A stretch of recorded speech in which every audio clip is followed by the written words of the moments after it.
ডিকশনারিতে পারবো না বলে কোনো শব্দই নেই। হ্যাঁ, তুমি সেই ব্যক্তি যে কোনোদিন হার স্বীকার করতে আসেনি। তুমি সেই ব্যক্তি যে যে কোনো যন্ত্রণা সয়ে নিতে প্রস্তুত। আরে হ্যাঁ, তুমি সেই ব্যক্তি যে একাই 100। আর এই একাই 100 হওয়ার জন্য তোমার শুধুমাত্র একটা জিনিসের প্রয়োজন, আর সেটি হলো জেদ। আর এই জেদ তোমাকে এমন জায়গায় পৌঁছে দেবে যেটা তুমি কোনোদিন স্বপ্নেও কল্পনা করনি।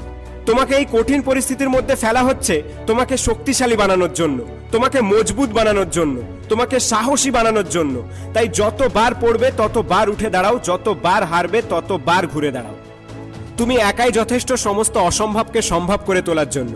শুধু একবার বলো আমি পারবো। তাই যতই কঠিন হোক, যতই বিপদ আসুক না কেন, আমি পারবো।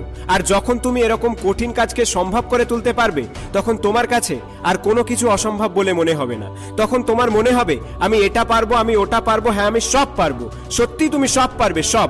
শুধু নিজের জেদ আর আত্মবিশ্বাসটাকে ঠিক রাখো, নিজের লক্ষ্যকে